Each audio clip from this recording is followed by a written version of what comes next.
Hello बच्चों, मैं राजेश जहांगीर। बच्चों, आज का हमारा लेक्चर है एटॉमिक रेडियस पार्ट 2।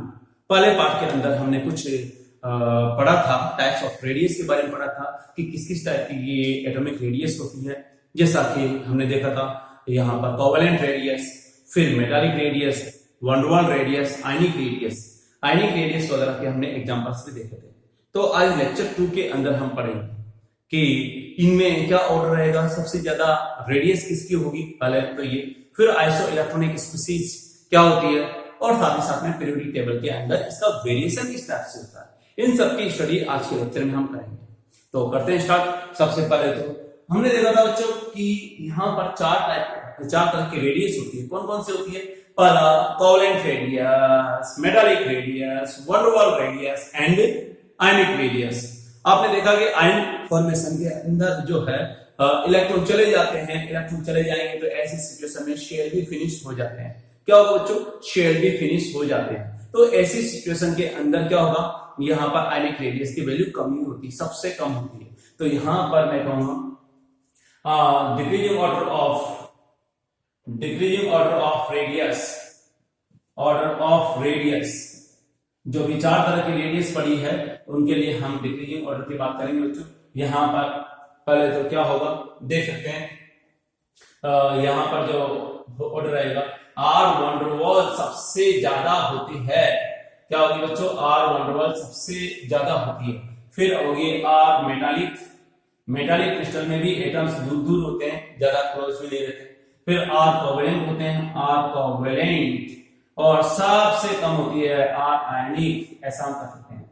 आखिर ऐसा क्या होता है कि आर जो आयनिक है वो सबसे कम होती है। मैं मान लेता हूं कि यहाँ पर केटाइन बन रहा है, तो केटाइन बनते समय क्या इफेक्ट्स होते हैं वो चीज देखते हैं। तो क्योंकि ये ऑर्डर तभी आएगा, एक तो ये क्या कि ये जनरल ऑर्डर है, ये हमें दिमाग में रखना है, काफी इंपॉर्टेंट है, कंपैरिजन करने में काफी हेल्प मिलेगी। पहला पॉइंट ये। लेकिन आखिर ऐसा क्या होता है कि आर केटाइन बनते समय जो रेडियस होती है वो क्या हो जाती है, कम हो जाती है। तो सबसे पहले हम बात करेंगे यहाँ पर फॉर्मेशन ऑफ केटाइन। ये हम देखते हैं जब केटाइन का फॉर्मेशन होगा। हालांकि मैंने लास्ट क्लास में बताया था कि इलेक्ट्रॉन रिलीज करने पर केटाइन बनता है, लेकिन यहाँ पर मैं अब और इसको थोड़ा सा क्लियरिफाई कर देता हूँ। ए पॉजिटिव बन गया, ए इलेक्ट्रॉन निकल गया, तो क्या क्या इफेक्ट होते हैं। पहला पॉइंट ये, जब कभी भी इलेक्ट्रॉन निकलता है तो हम ऐसे कह सकते हैं कि वैलेंस शेल पूरा फिनिश हो जाता है। कुछ केस में वैलेंस शेल फिनिश हो जाता है, कुछ केस के अंदर क्या होता है वो रहता है। तो मैं कहूंगा valence shell is finished.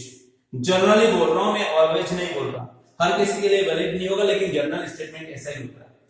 Valence shell is finished. अब यार वैलेंस शेल खत्म हो गया, नंबर ऑफ शेल कम हो गए, तो ऐसी सिचुएशन में क्या होगा, रेडियस तो कम होनी है। पहला पॉइंट। सेकंड पॉइंट ये है, जब electron number of electron decrease होंगे, नंबर ऑफ इलेक्ट्रॉन डिक्रीजेस,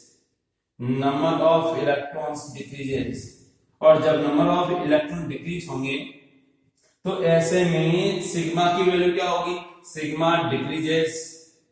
और जब सिग्मा की वैल्यू डिक्रीज होगी तो क्या होगा, जेड इफेक्टिव। आप देख सकते हो यहाँ पर जेड माइनस सिग्मा, ये वैल्यू डिक्रीज होगी तो ये वैल्यू इंक्रीज होगी। तो मैं ऐसा कर सकता हूँ, जेड इफेक्टिव इंक्रीजेस। ये ऑब्जर्वेशन हमें मिलता है बच्चों। ओके, तो ये सारे और जेड इफेक्टिव बढ़ेगा तो मैं ऐसा कर सकता हूँ कि यहाँ पर रेडियस तो डिक्रीज होना है, ये इफेक्ट होगा। एनायन बनते समय क्या होगा, यहाँ पर मैं कहूंगा फॉर्मेशन ऑफ एनायन। ये और देख लेते हैं, फॉर्मेशन ऑफ एनायन। आखिर एनायन बनते समय क्या क्या इफेक्ट होता है ये चीज हम देखते हैं। यहां पर देखो, पहला पॉइंट तो ये, नंबर ऑफ इलेक्ट्रॉन्स इंक्रीजेस, और जब ये इंक्रीज होंगे तो इलेक्ट्रॉन के बीच में रिपल्सन बढ़ेगा, सिग्मा की वैल्यू बढ़ा देगा। ओके, तो मैं कहूंगा यहां पर सिग्मा इंक्रीजेस, क्योंकि इलेक्ट्रॉन के नंबर के ऊपर सिग्मा की वैल्यू बढ़ती है। आपने देखा ये बढ़ेगा तो जेड इफेक्टिव की वैल्यू क्या होगी, यहाँ पर जेड माइनस सिग्मा। जब ये इंक्रीज होगा तो डेफिनेटली ये तो डिक्रीज होगा ही होगा, यानी मैं लिख सकता हूँ finally Z effective decreases.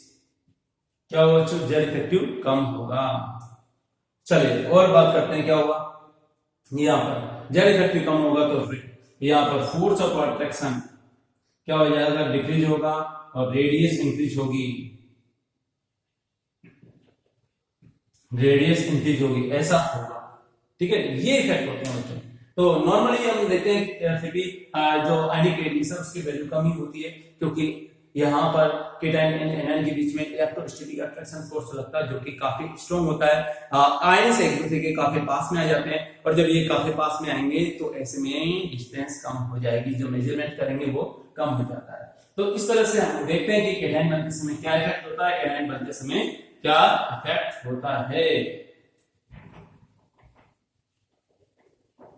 Next है बच्चों आइसो इलेक्ट्रॉनिक स्पीसीज। क्या? Iso electronic species.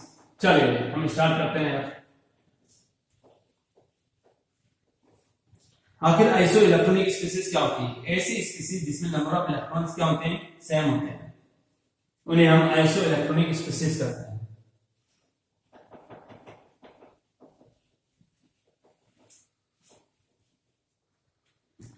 आपने देखा isoelectronic species,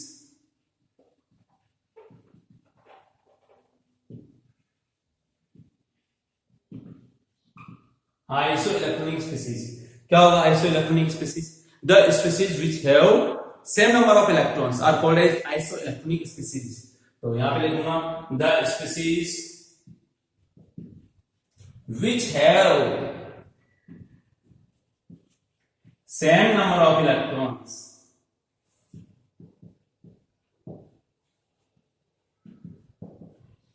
are called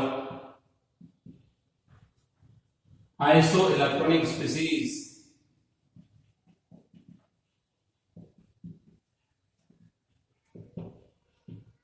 ठीक है ना, आइसो इलेक्ट्रॉनिक स्पीसीज होगी, नंबर ऑफ इलेक्ट्रॉन्स क्या होंगे? सेम होंगे इस टाइप की स्पीसीज में, और इसलिए इसे हम कहेंगे आइसो इलेक्ट्रॉनिक स्पीसीज। सॉल्यूशन के हम या एग्जांपल्स की बात करते हैं। कौन कौन से एग्जांपल्स हम लेते हैं यार?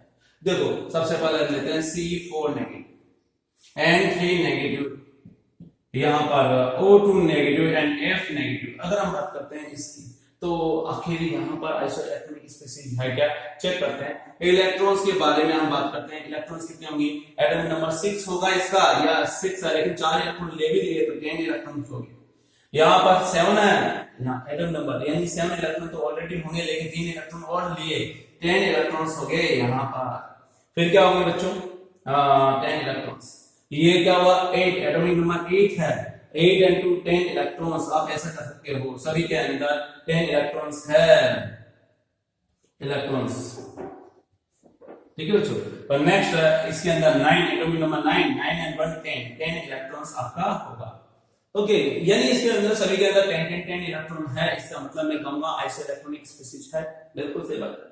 ये इलेक्ट्रॉन्स तो हो गया, लेकिन जेड की बात करते हैं तो इधर से इधर जाने पर जेड की वैल्यू क्या होगी? इंक्रीज हो रही है, आपने देखा।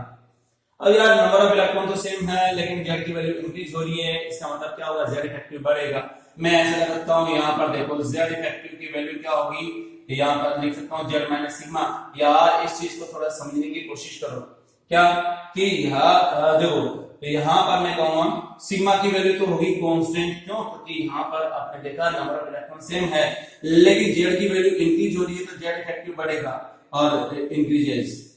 ठीक है ना, ये इंक्रीज होगा तो ये इंक्रीज होगा।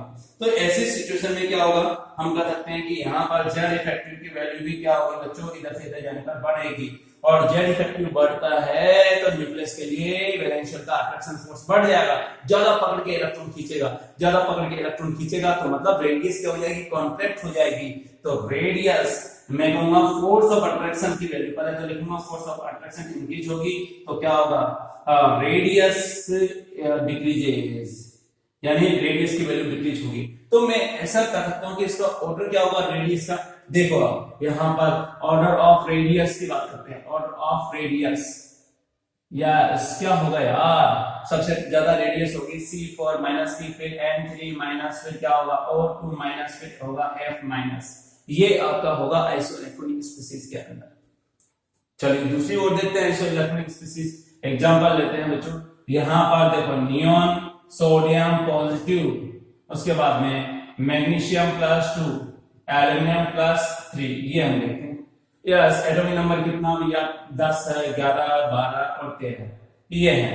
आपने देखा इलेक्ट्रॉन्स कितने होंगे, अरे यार इलेक्ट्रॉन्स की बात करेंगे तो आपने देखा इसके पास में जितने इलेक्ट्रॉन थे उतने ही रहेंगे, क्योंकि ना तो इसने इलेक्ट्रॉन लिए ना ही इलेक्ट्रॉन दिए, तो ऐसे सिचुएशन में 10 इलेक्ट्रॉन होंगे। सोडियम ने 1 इलेक्ट्रॉन दे दिया, न्यूट्रल एटम में 11 थे, 11 में से 1 कम हो गया, तो कितना रह गया भैया, 10 ही रह गया।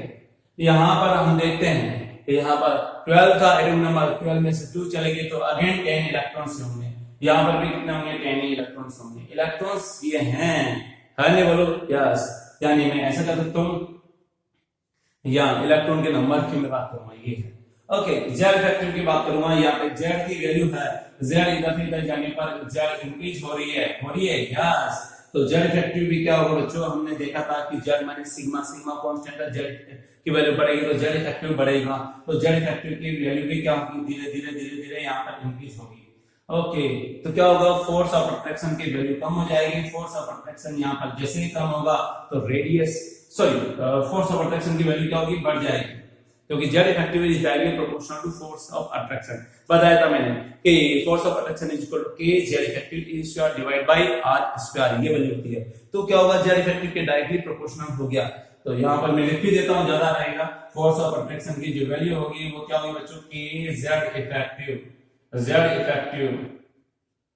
ई square divide by r square, ये वैल्यू आपकी हो जाएगी। तो आप रख सकते हो यहाँ पर जेड इफेक्टिव के डायरेक्टली प्रोपोर्शनल है। ओके, तो रेडियस की वैल्यू क्या होगी, डिक्रीज हो जाएगी, क्या हो जाएगी, डिक्रीज हो जाएगी। रेडियस की वैल्यू यहाँ पर क्या होगी, कम हो गई। नेक्स्ट की बात करते हैं हम,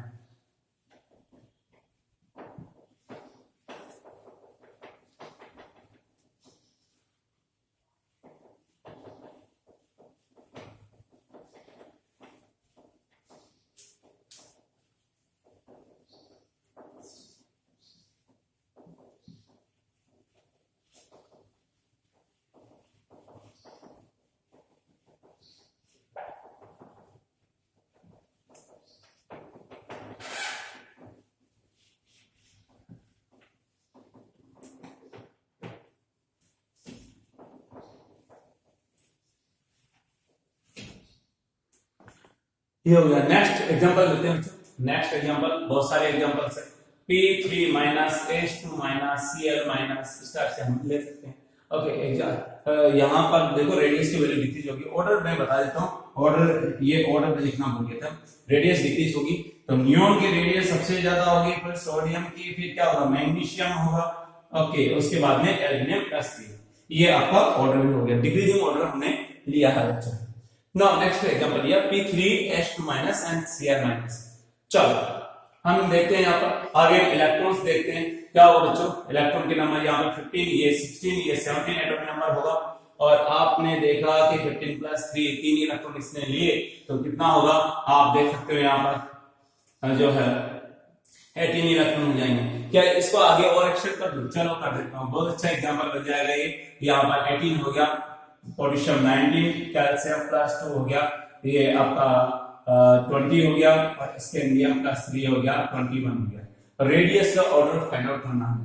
18 इलेक्ट्रॉन 16 प्लस 2 18 हो गया, यहाँ पर 17 एंड 1 18 इसमें किसी भी टाइप का कोई भी चार्ज नहीं लिया, मतलब ना तो इलेक्ट्रॉन लिए ना दिए, तो क्या होगा 18 ही रहेगा। 19 में से एक लेस हो गया तो 18, 20 में से 2 लेस हो गया तो 18, 21 में से 3 लेस हो गया तो 18, ये वैल्यू आपकी होगी। चलो ये तो इलेक्ट्रॉन्स की वैल्यू होगी। नाउ जेड फैक्टर की मैं बात करता हूँ, जेड या जेड की बात करता हूँ। इधर से इधर जाने पर जेड की वैल्यू क्या होगी, इंक्रीज होगी, क्योंकि यहाँ पर एटॉमिक नंबर बढ़ रहा है। 15 से लेकर के 21 तक एटॉमिक नंबर बढ़ रहा है, तो जेड की वैल्यू बढ़ेगी। ओके, जेड इफेक्टिव की बात कर सकते हैं। जेड इफेक्टिव क्या होगा, यहाँ पर जेड माइनस सिग्मा होता है बच्चों, जेड माइनस सिग्मा, सिग्मा की वैल्यू सेम है, जेड बढ़ेगा, ये बढ़ेगा तो ये भी बढ़ेगा ही बढ़ेगा, ठीक है ना, आप रख सकते हैं यहाँ पर। यानी मैं ऐसा कर सकता हूँ जेड इफेक्टिव की वैल्यू बढ़ेगी अगर जेड बढ़ेगा, तो इस तरह से हमने लिया ना। नेक्स्ट जेड इफेक्टिव की वैल्यू क्या होगी, इंक्रीज होगी। और अभी थोड़ी देर पहले बताया कि force of attraction Z effective के डायरेक्टली प्रोपोर्शनल होता है, तो यहाँ पर फोर्स ऑफ अट्रैक्शन की वैल्यू भी बढ़ेगी, और बढ़ेगी तो ऐसी सिचुएशन में रेडियस की वैल्यू होगी वो डिक्रीज होगी। हम ऐसा कर सकते हैं, तो ऑर्डर क्या होगा, ऑर्डर रेडियस का ऑर्डर P3 माइनस, फिर होगा H2 माइनस, फिर Cl माइनस, फिर आप कर सकते हो आर्गन, फिर आपका होगा पोटेशियम, कैल्शियम एंड स्कैंडियम। ठीक है बच्चों, ये आपका होगा P3 minus H2 minus Cl minus argon, potassium, calcium, scandium, ये वैल्यू आपकी होगी। नाउ नेक्स्ट की बात करते हैं।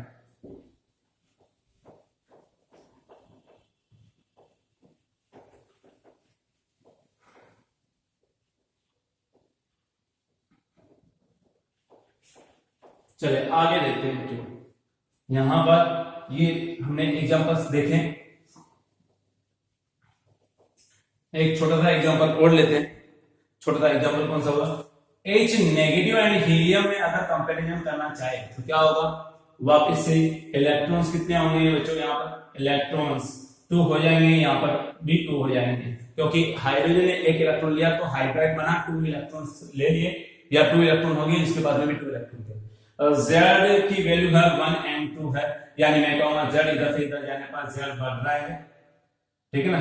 ओके, Z इफेक्टिव की वैल्यू भी क्या होगी बच्चों, बढ़ेगी, Z इफेक्टिव बढ़ेगा। तो यहाँ पर रेडियस की बात करते हैं, रेडियस क्या होगा, ये रेडियस डिक्रीज होगा, ठीक है।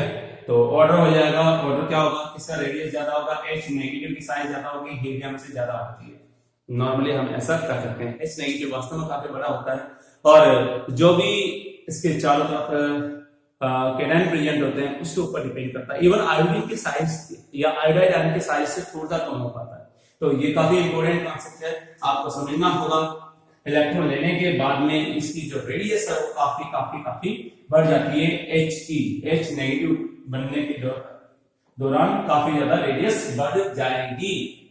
चलिए और बात करते हैं आगे। Now factors affecting atomic radius, क्या बच्चों, फैक्टर्स अफेक्टिंग एटॉमिक रेडियस, ये हमारा टॉपिक है। तो चलो स्टार्ट करते हैं। यहाँ पर फैक्टर्स अफेक्टिंग एटॉमिक रेडियस क्या होगा,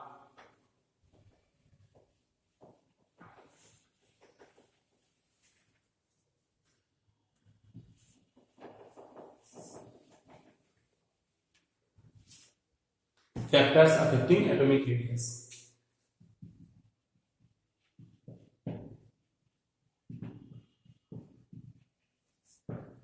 atomic radius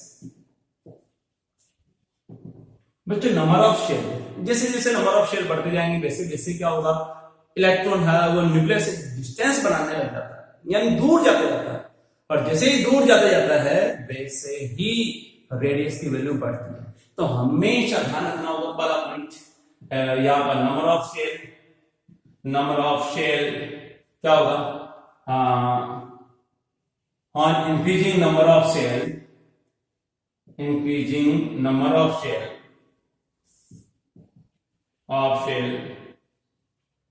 radius increases,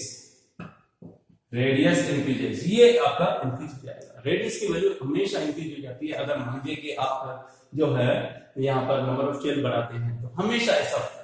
second वाले केस की बात करते हैं, यहाँ पर Z इफेक्टिव बच्चों, Z इफेक्टिव जब कभी बढ़ता है तो क्या होगा, वैलेंशियल के लिए इलेक्ट्रॉन का वैलेंशियल इलेक्ट्रॉन के लिए अट्रैक्शन फोर्स की वैल्यू बढ़ जाती है।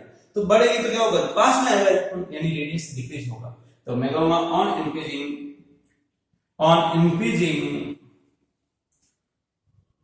Z effective radius decreases. हम ऐसा कर सकते हैं, न्यूक्लियस में यहाँ पर ये Z इफेक्टिव क्या है बच्चों, Z इफेक्टिव, इसका लगेगा ये वैलेंशियल होगा। तो ऑब्वियस है कि जैसे ही इसकी वैल्यू बढ़ेगी, ये इलेक्ट्रॉन को जो कि नेगेटिवली चार्ज है और ये पॉजिटिवली चार्ज है, अट्रैक्शन फोर्स बढ़ जाएगा, पास में खींचेगा तो रेडियस की वैल्यू यानी फोर्स ऑफ अट्रैक्शन की वैल्यू अगर इंक्रीज होगी तो रेडियस की वैल्यू डिक्रीज होगी, और वो Z इफेक्टिव के ऊपर डिपेंड करता है अगर नंबर ऑफ शेल सेम रहता है। तो ये आपका हो गया। थर्ड की बात करते हैं। थर्ड क्या होगा बच्चों, यहाँ पर स्क्रीनिंग कांस्टेंट या श्रेणिंग फैक्ट, मैं ऐसे भी कर सकता हूं सिग्मा। अगर यहां पर लिखेंगे सिग्मा की वैल्यू इंक्रीज होगा, सिग्मा इंक्रीज होगा तब इलेक्ट्रॉन के बीच में रिपल्सन इंक्रीज होगा। अब रिपेल करेंगे तो इलेक्ट्रॉन दूर भागेगा तो रेडियस की वैल्यू इंक्रीज हो जाएगी। तो इलेक्ट्रॉन सिग्मा इंक्रीज होगा तो रिपल्सन फोर्स यानी electron electron electron electron repulsion, repulsion ये क्या होगा बच्चों, इंक्रीज होगा। और तो इसलिए क्या होगा, रेडियस की वैल्यू इंक्रीज हो जाएगी, दूर भागेगा, इसलिए रेडियस बढ़ जाती है। नाउ यहां पर next fourth point, fully filled orbital, या मैं कहूंगा Anfield and fully filled orbital, fully filled orbital, orbitals. ठीक है बच्चों, Anfield and fully filled orbitals ये आपका होगा क्या, Anfield and fully filled orbital. आप देखते हैं यहां पर, जैसे ही यहां पर Anfield and fully filled orbital होता है या फुली फिल्ड ऑर्बिटल होता है, कंप्लीटली फिल्ड हो जाता है, तो ऐसी सिचुएशन के अंदर तो उसका अदर एटम के साथ में कोई इंटरेक्शन नहीं रहता, क्योंकि वो स्टेबल कॉन्फ़िगरेशन गेन कर लेता है। तो यहां पर मैं लिखूंगा fully filled orbital, field orbitals, orbital have stable configuration, so these atoms which have fully filled orbital, which have fully filled orbital,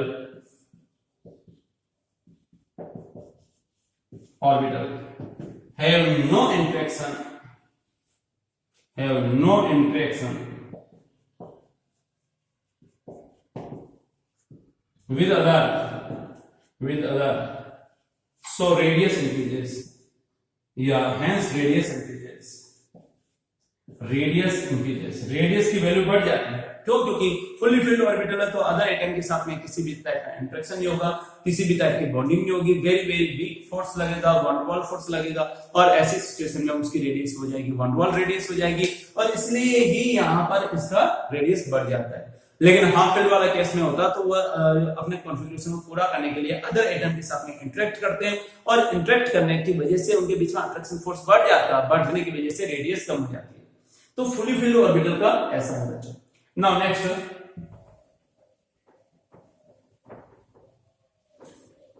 charge on atom, charge on atom, next point है charge on atom.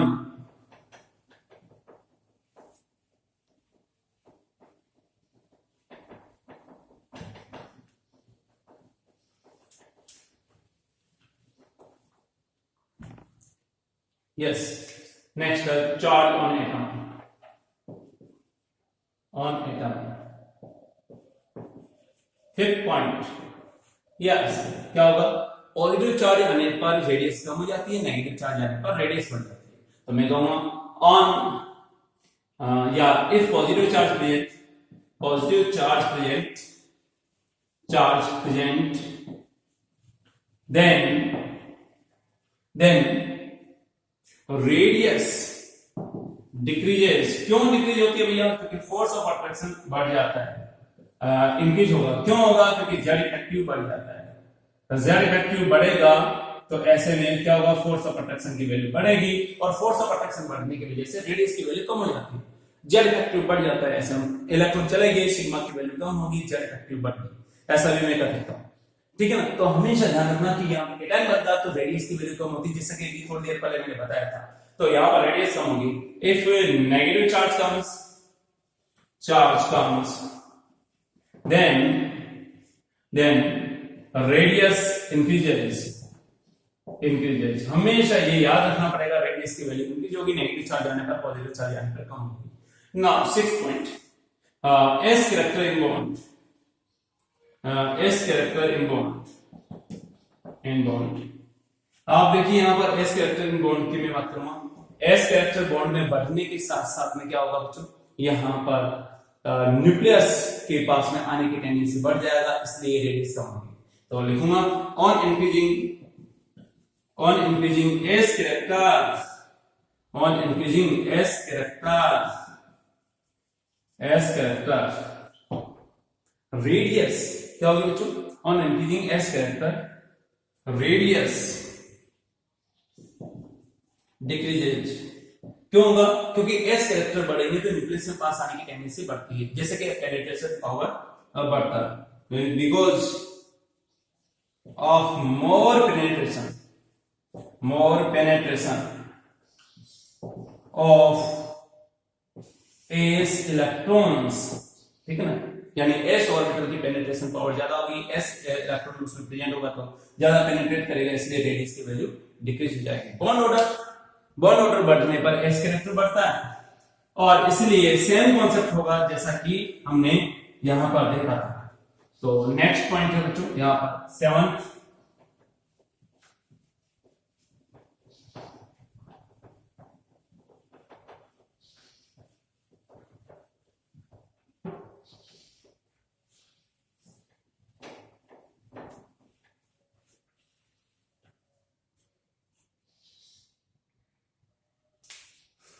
Yes, मैं कहूंगा bond order 7th point, यहां पर 7th हो गया, यहां पर लिखेंगे on increasing bond order increase होने पर, यानी 1 से 2, 1 से 2, 2 से 3 की मैं बात करूंगा, तो बॉन्ड ऑर्डर इंक्रीज हो रहा, तो इस वाले केस में क्या होगा, यहां पर लिखूंगा एस कैरेक्टर इंक्रीजेस, और ये इंक्रीज होगी, बॉन्ड ऑर्डर बढ़ने पर एस कैरेक्टर बढ़ते हैं, और एस कैरेक्टर बढ़ते हैं तो रेडियस कम होगी, जैसा कि मैंने बताया था। यहां पर रेडियस की जो वैल्यू होगी वो क्या होगी बच्चों, डिक्रीज हो जाएगी, हैंस रेडियस डिक्रीजेस। क्यों? क्योंकि एस कैरेक्टर जैसे ही बढ़ेंगे वैसे ही न्यूक्लियस के पास में आ जाएगा, रेडियस की वैल्यू डिक्रीज हो जाएगी। सिर्फ यहां पर मैं बात करूंगा carbon carbon single bond, carbon carbon double and carbon carbon triple bond. यहां पर बॉन्ड या रेडियस की मैं बात करूंगा इसमें, तो क्या होगा, सिंगल बॉन्डेड कार्बन में एस कैरेक्टर सबसे ज्यादा है और यहां पर सबसे कम है। तो एस कैरेक्टर की अगर बात करें कैसे निकालेंगे आप, ये थोड़ा आपको याद करना पड़ेगा, अभी आप लोग इसको समझ नहीं सकते, 11th क्लास के बच्चों की मैं बात कर रहा हूँ, 13 के बच्चे आराम से समझ सकते हैं कि इसका हाइब्रिडाइजेशन होगा, sp3 होगा तो s कैरेक्टर होगा और 25% होगा, कैसे, s ऑर्बिटल के number divide by total orbital multiply by 100, s orbital 1 है, टोटल ऑर्बिटल 3 और 1 4, तो 1/4 × 100 25% आएगा। सिमिलरली ये sp2 हाइब्रिड में, तो इसमें s कैरेक्टर हो जाएगा 1/3 × 100, यहां मैं लिख सकता हूं, तो ये 33.33% होगा। ये आपको धीरे धीरे समझ में आएगा एस कैरेक्टर कैसे निकालते हैं। मैं यहाँ पर फॉर्मूला लिख देता हूँ, एस कैरेक्टर कैसे निकालेंगे, S orbital, number of S orbital divide by total orbitals multiply by 100, ये एक फॉर्मूला होता है। नाउ हाइब्रिडाइजेशन तो आपको समझना पड़ेगा, ये sp होगा, आप देखते हो यहाँ पे 50% होगा, तो इस वाले केस में क्या होगा, एस कैरेक्टर की वैल्यू बढ़ेगी तो क्या होगी, एस कैरेक्टर अगर बढ़ेगा तो रेडियस की वैल्यू डिक्रीज होगी, यानी सबसे कम रेडियस किसकी होगी, ट्रिपल बॉन्डेड कार्बन, फिर डबल बॉन्डेड कार्बन, फिर सिंगल बॉन्डेड कार्बन, हम ऐसा ले सकते हैं। ओके, बॉन्ड ऑर्डर हो गया। Now last and final oxidation number, यानी ये सारे के सारे फैक्टर्स बॉन्ड लेंथ को, बॉन्ड एटॉमिक रेडियस को अफेक्ट करते हैं, बॉन्ड लेंथ को भी अफेक्ट करते हैं, एटॉमिक रेडियस को भी अफेक्ट करते हैं, इसलिए इन्हें हम इसी तरह से लिखेंगे, याद करेंगे, ये आगे काम आएंगे बच्चों। तो यहां पर हम लेते हैं नेक्स्ट पॉइंट, ऑक्सीडेशन नंबर।